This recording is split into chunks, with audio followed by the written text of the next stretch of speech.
Hello दोस्तों, आज हम पढ़ने वाले हैं अपना नया टॉपिक इक्विपोटेंशियल सरफेस। इससे पहले भी आपने अगर इलेक्ट्रिक पोटेंशियल की वीडियोस देखी होंगी तो उसके बाद ये हमारा टॉपिक है इक्विपोटेंशियल सरफेस। अपने आप में बहुत ज्यादा इंपॉर्टेंट है ये टॉपिक। एक्चुअल में ये जो टॉपिक है इससे रिलेटेड 1 मार्क का क्वेश्चन तो कंफर्म आपका बोर्ड्स में मतलब जब आता है तो पूछ लिया जाता है। बहुत ज्यादा इजी है, कुछ प्रॉपर्टीज है और उसके बाद मतलब बस समझने के लिए है।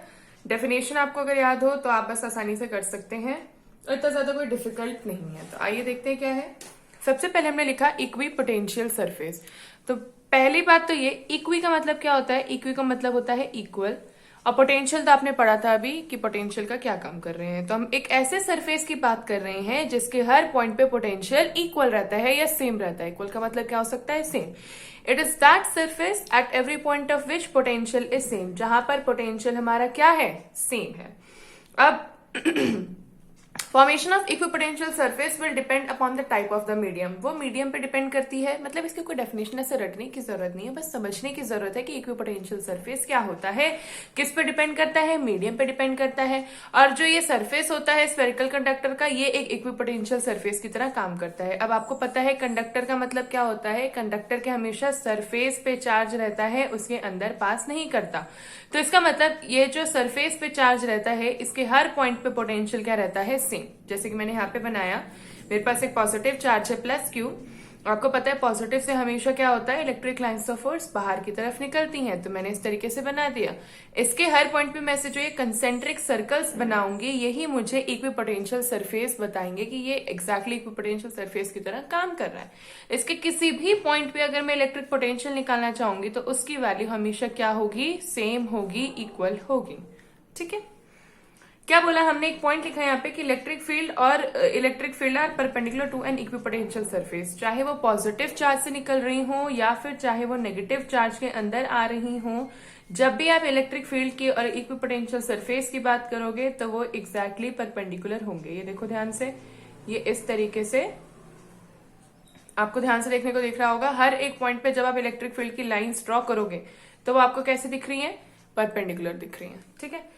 प्रॉपर्टीज इनकी सबसे ज्यादा इंपॉर्टेंट है, प्रॉपर्टीज से ही रिलेटेड इक्विपोटेंशियल सरफेस का पूछा जाता है क्वेश्चन बोर्ड्स में, तो इसलिए प्रॉपर्टीज पे ध्यान देते हैं। सबसे पहली प्रॉपर्टी ये कहती है कि no work is done in moving a test charge from one point on another on an equipotential surface. आपको कोई काम नहीं करना पड़ता अगर आप किसी भी टेस्ट चार्ज को मूव कर रहे हो किसी भी एक पॉइंट से दूसरे पॉइंट पे ऑन एन इक्विपोटेंशियल सरफेस। अब समझने की बात ये होगी कि एग्जैक्टली हम क्या बात कर रहे हैं। मैंने बोला कि मेरे पास एक पॉजिटिव चार्ज क्यू है और इससे निकलने वाली इलेक्ट्रिक फील्ड बाहर की तरफ निकलेंगी, और मैंने कंसेंट्रिक सर्कल्स की वजह से एक इक्विपोटेंशियल सरफेस ड्रॉ किया। मैंने इस पे 2 पॉइंट्स लेबल कर दिए, Q A and Q B. जब मैं बात करूंगी इन पॉइंट्स क्यू ए और क्यू बी की, तो अगर मैं इस क्यू ए को क्यू बी तक मूव करना चाहती हूँ, मतलब कुछ वर्क डन करना चाहती हूँ, तो वही वर्क डन मेरा पोटेंशियल की तरह स्टोर हो जाता है सिस्टम में। तो अगर मैं पोटेंशियल निकालना चाहूं या वर्क डन निकालना चाहूं ए से बी तक जाने में, तो कितना आएगा, work done A B equal to V A minus V B, यही होगा। अभी क्यू नॉट को छोड़ो, हमें पता है पोटेंशियल का फॉर्मूला होता है V equal to W upon Q. ठीक है।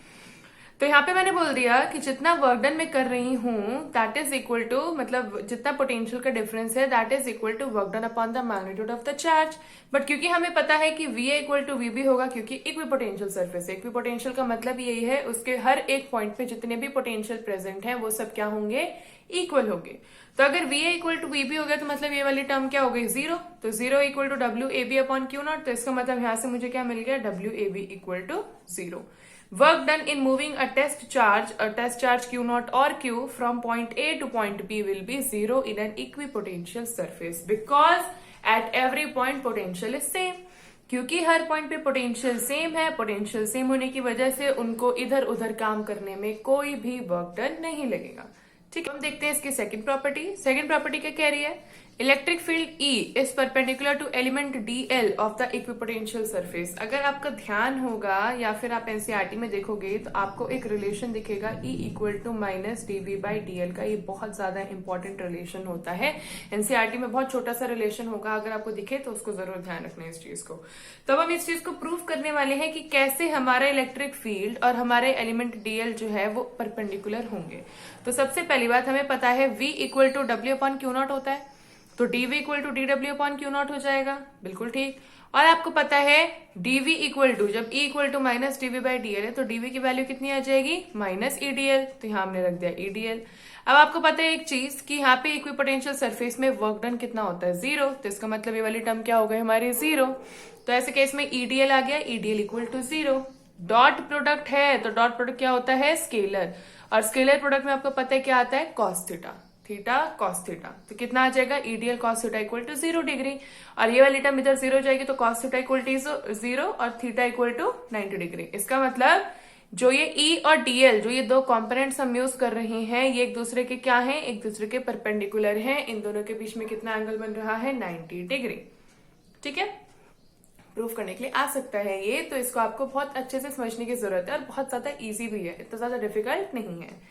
थर्ड प्रॉपर्टी देखिए क्या बोलती है इसकी, equipotential surface indicate region of strong और वीक इलेक्ट्रिक फील्ड। सबसे ज्यादा इंपॉर्टेंट पॉइंट है कि इक्विपोटेंशियल सरफेस ही एग्जैक्टली बताता है कि अगर आपके किसी रीजन में इलेक्ट्रिक फील्ड प्रेजेंट है तो वो बहुत ज्यादा स्ट्रांग है या बहुत ज्यादा वीक है। तो हमने रिलेशन यूज किया, यही रिलेशन देखो, ये वाला और ये वाला रिलेशन सेम है, आप एल यूज करो आप आर यूज करो, दोनों ही लेंथ को बताता है।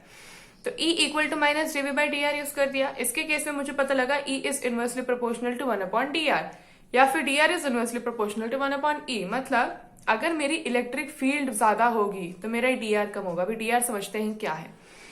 मान लिया अगर मेरी इलेक्ट्रिक फील्ड ज्यादा है, डी आर कम है, तो इसका मतलब जो ये पॉइंट है जहां से मेरा चार्ज निकल रहा है उसके अलोंग जो ये इलेक्ट्रिक फील्ड बन रही है या इक्विपोटेंशियल सरफेस जो मैं ड्रॉ कर रही हूं वो बहुत ज्यादा डेंस ड्रॉ कर रही हूं।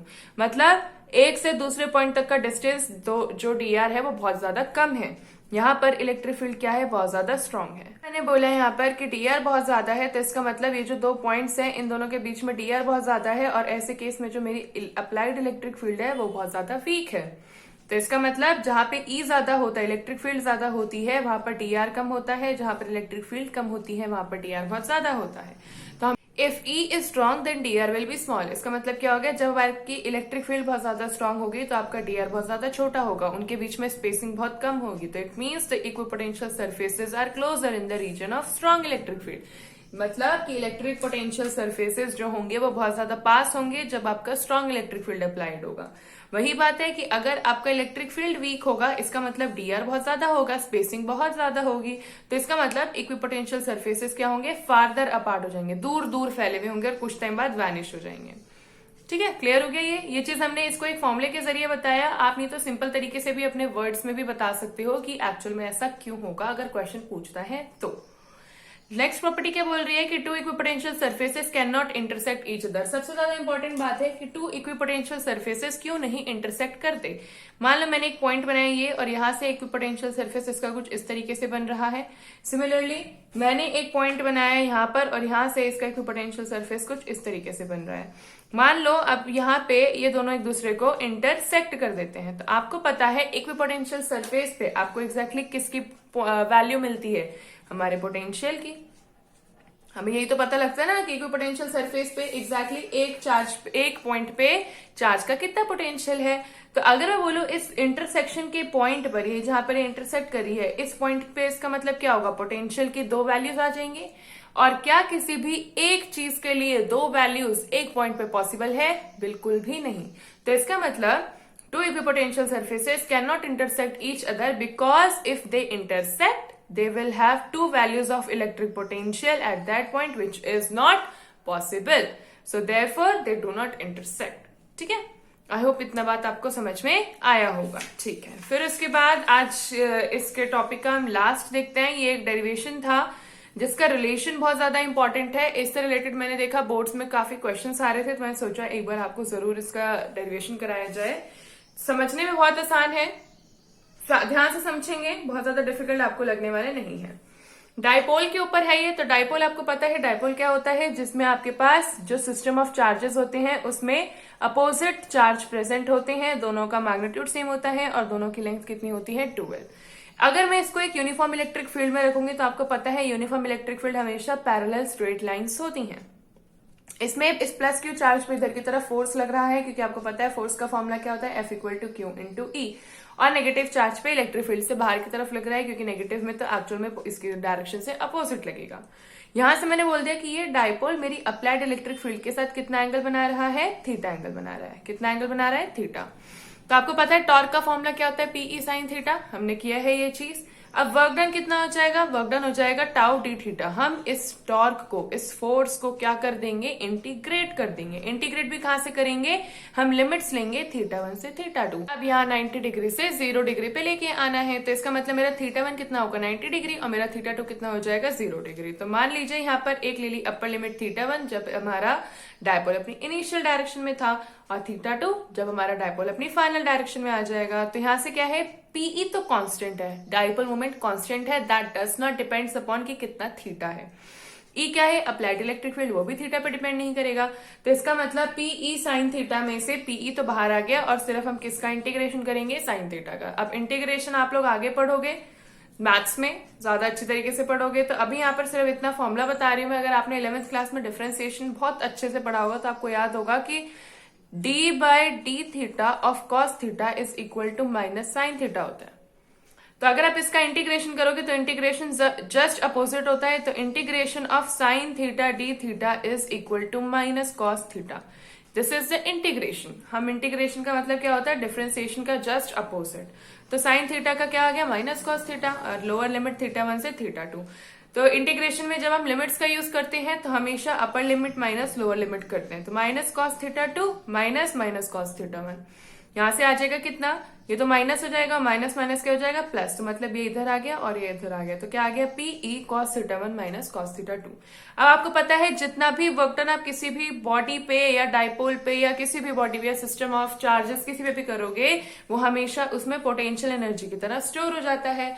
मतलब potential energy is equal to amount of work done is equal to P E cos θ1 minus cos θ2। Clear.